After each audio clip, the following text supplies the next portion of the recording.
Bismillahirrahmanirrahim. Assalamualaikum warahmatullahi wabarakatuh.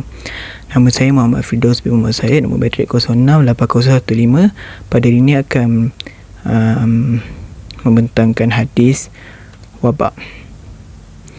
Baiklah, untuk pendahuluan, hadis seperti yang kita ketahui merupakan sesuatu yang disandarkan kepada Rasulullah sallallahu alaihi wasallam, sama ada dalam bentuk percakapan, perbuatan dan takrir.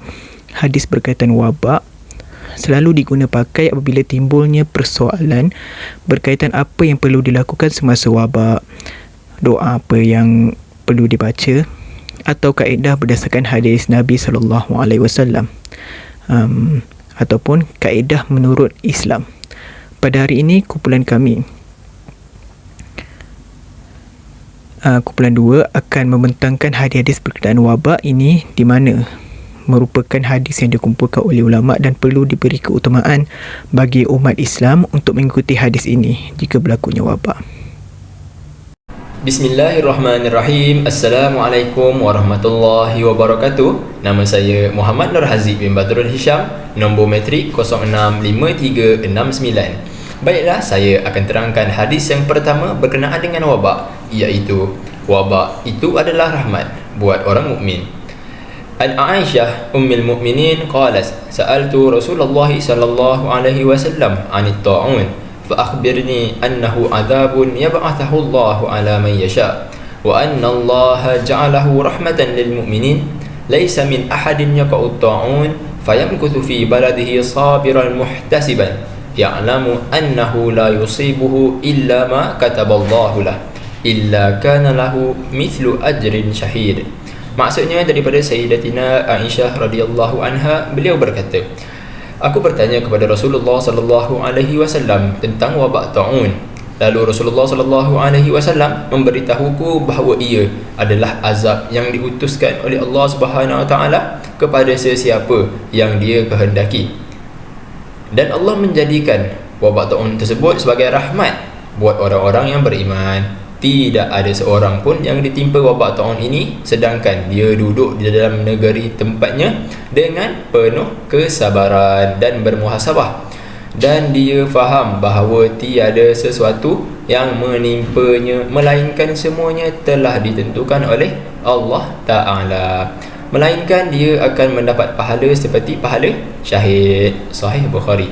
Maka syarahan daripada hadis tersebut adalah kita dapat lihat bahawa Sayyidatina Aisyah ada bertanya Rasulullah sallallahu alaihi wasallam berkenaan dengan wabak taun. Dan yang kedua, Rasulullah sallallahu alaihi wasallam menyatakan bahawa wabak taun tersebut boleh jadi sebagai rahmat dan juga boleh jadi sebagai azab, bergantung kepada seseorang itu. Sekiranya seseorang itu beriman kepada Allah Ta'ala, maka wabak tersebut akan dijadikan sebagai rahmat. Manakala sekiranya seseorang itu tidak beriman kepada Allah Subhanahu taala, maka wabak taun tersebut adalah sebagai azab bagi mereka. Kemudian Rasulullah sallallahu alaihi wasallam juga ada menyatakan dalam hadis tersebut bahawa sebaik-baik orang adalah mereka bersabar apabila ditimpa ujian, duduk di dalam negerinya dan bermuhasabah, kerana setiap ujian itu datangnya daripada Allah Subhanahu wa taala. Dan yang keempat adalah sekiranya seseorang itu mati syahid, seseorang itu mati, maka akan dikurniakan ganjaran pahala mati syahid. Makna kalimat pula adalah at-ta'un adalah penyakit ataupun wabak yang merebak dengan cepat, dan dikatakan lepuh yang menyakitkan, iaitu sering keluar di ketiak, panas dan teruk yang menghitam di sekeliling tersebut. Kemudian ala man yasha, iaitu mana-mana orang kafir ataupun orang yang berdosa kerana melakukan dosa besar ataupun sering melakukan dosa kecil.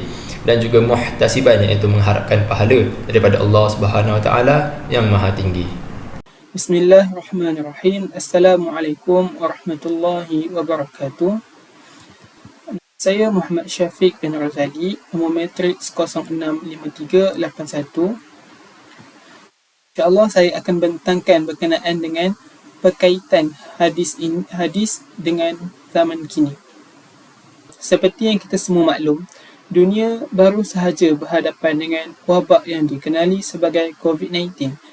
Kesan daripada wabak ini membuatkan banyak perkara urusan kehidupan kita telah berubah, antaranya sekatan pergerakan, penutupan sektor-sektor penting dan gaya hidup norma baharu seperti memakai pelitup hidung dan mulut, menjaga pergerakan fizikal dan perlu kerap mensanitasi anggota tubuh serta permukaan walaupun di rumah.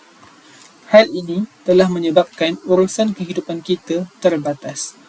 Walaupun berat untuk kita menerima perubahan tersebut, sebagai umat Islam, kita perlu patuh dan taat akan prosedur yang telah ditetapkan oleh pemerintah bagi memutuskan penularan wabak tersebut.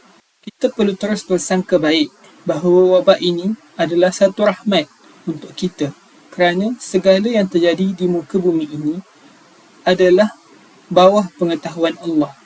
Tiada siapa pun dapat melangkaui ilmu Allah sebagaimana firman Allah dalam surah At-Taghabun ayat ke-11 yang bermaksud, tiadalah menimpa sesuatu musibah melainkan dengan izin Allah. Siapa yang beriman dengan Allah akan diberi petunjuk kepadanya dan Allah Maha mengetahui atas segala sesuatu. Ini bermakna manusia yang beriman dan percaya bahawa musibah besar ini sebagai satu rahmat sudah pasti akan bersangka baik dengan wabak COVID-19 ini adalah sebagai ruang untuk Allah Subhanahu Wa Taala melipat gandakan lagi ganjaran hamba-hambanya yang bersabar. Seterusnya kita lihat faedah wabak menurut hadis. Yang pertama, wabak yang hadir dapat mendekatkan diri kepada Allah Subhanahu Wa Taala. Yang kedua, pahala bagi hamba yang dalam kegelisahan, kesedihan, kesusahan dan kemudaratan adalah khusus untuk orang yang beriman dan bukan kepada mereka yang kufur. Yang ketiga, barang siapa yang mati akibat wabak dengan sabar, maka baginya pahala mati orang yang syahid. Yang keempat, wabak ini mengajar hati kita untuk menerima takdir dengan redha. Yang kelima, wabak juga dapat memupuk kita untuk saling tolong-menolong sesama manusia meskipun dalam kesusahan. Sekian daripada saya. Assalamualaikum warahmatullahi wabarakatuh. Nama Muhammad Ammar bin Ahmad Kamal, nombor matrik 068120. Hadis yang kedua daripada kumpulan kami yang berbunyi, An Anasin anna Nabi sallallahu alaihi wasallam yaqul, Allahumma inni a'udzubika minal baras wal junun wal juzam wa min sayyi'il asqam.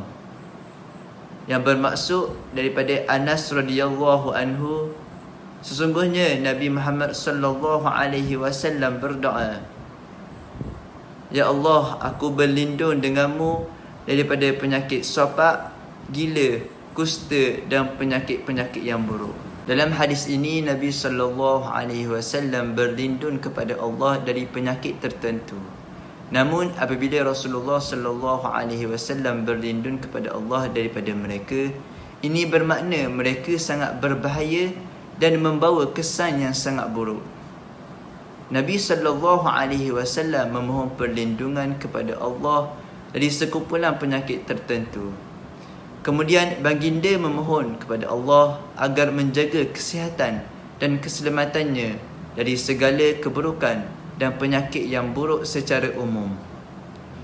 Doa ini merangkumi bahagian yang khusus dan terperinci diikuti bahagian yang umum dan menyeluruh. Menurut Al-Imam Al-Tayyibi, dalam doa ini Rasulullah sallallahu alaihi wasallam menyebutkan 3 penyakit secara spesifik. Kemudian barulah Rasulullah sallallahu alaihi wasallam menyebutkan penyakit lain secara umum sahaja. Ini kerana ketiga-tiga penyakit tersebut memberikan kesan yang langsung kepada tubuh manusia sehingga menyebabkan orang lain akan menjauhi mereka yang terkena penyakit ini. Begitulah keadaannya pada hari ini. Mereka yang terkena penyakit berjangkit akan menyebabkan manusia lari daripada mereka.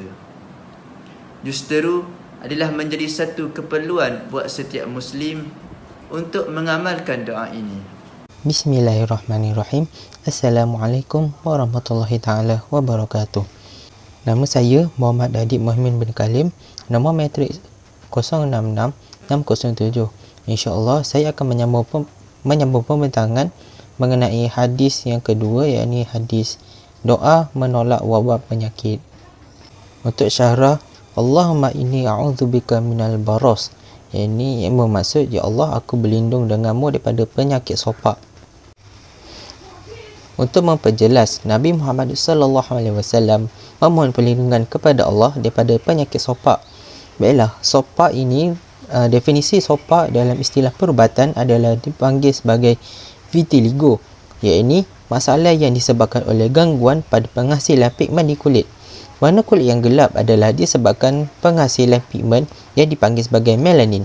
Ianya dihasilkan oleh sel kulit iaitu sel melanocyte.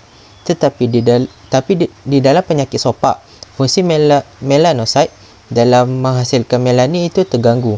Kawasan kulit yang tidak boleh dihasilkan melanin akan menjadi putih dan bertumpuk. Masalah ini dipanggil sebagai penyakit sopak. Wal junun, dan junun ini bermaksud gila. Baiklah, gila dari segi perubatan adalah suatu gangguan dalam struktur dan fungsi otak. Ia membawa kepada kemerosotan sepenuhnya ataupun sebahagian sebagai fungsi otak, sama ada kekal ataupun sementara, dalam fungsi dan kebolehan mental seperti persepsi, ingatan dan imajinasi akibat faktor fisiologi ataupun genetik. Orang gila biasanya dikucilkan dan diasingkan oleh masyarakat. Ini kerana setiap perbuatan mereka itu tidak mengikuti akal sihat mereka. Mereka selalu buat suatu perbuatan itu mengikut apa yang terfikir dalam fikiran mereka, seperti ketawa sendiri, berlari-lari, berperangai seperti kebudak-budakan. Bahkan dengan lebih teruk, ada yang mencuri dan melakukan keganasan. Disebabkan itulah masyarakat selalu mengasingkan orang-orang gila ini. Wal juzam, juzam ini bermaksud penyakit kusta. Bila dari segi istilah perubatan, kusta adalah leukoderma. Penyakit kusta ini juga dikenali sebagai penyakit Hansen. Ia adalah penyakit berjangkit yang kronik yang disebabkan oleh sejenis kuman yang bernama Mycobacterium leprae. Bakteria ini boleh menjangkiti kulit dan saraf-saraf periferal serta tisu-tisu lain seperti mata, saluran pernafasan, selaput dalaman hidung dan testis. Penyakit yang timbul akan menyebabkan bintik-bintik putih pada kulit yang membuatkan orang yang berpaling dan lari dari orang yang menghidapi penyakit tersebut. Penyakit kulit ini juga akan menyebabkan menghakis organ-organ lain dan menjadi gugur, serta akan menyebabkan ulcer kulit yang teruk dan bertambah teruk sehingga menyebabkan kerosakan pada sistem saraf. Wami saya laskom. Juga bermaksud penyakit jahat dan buruk. Maksud penyakit jahat dan buruk ini adalah segala penyakitnya akan menyebabkan dia akan dikucilkan oleh masyarakat, ataupun ia dibenci ataupun dia diasingkan oleh orang-orang lain, seperti penyakit kanser, buta, lumpuh, HIV, dan termasuk ini juga penyakit COVID-19. Nabi mendoakan untuk mengelakkan segala penyakit ini adalah kerana penyakit-penyakit yang serius ini biasanya memerlukan wang biaya yang sangat banyak untuk merawatnya. Mereka yang menghadapi penyakit ini juga memerlukan kesabaran yang tinggi, yang hanya ditunjukkan oleh orang-orang yang dianugerahkan kesabaran dan dikuatkan hati oleh Allah Subhanahu Wa Taala. Hadis ini menunjukkan bahawa keagungan Islam yang menjaga agama orang Islam serta tubuhnya.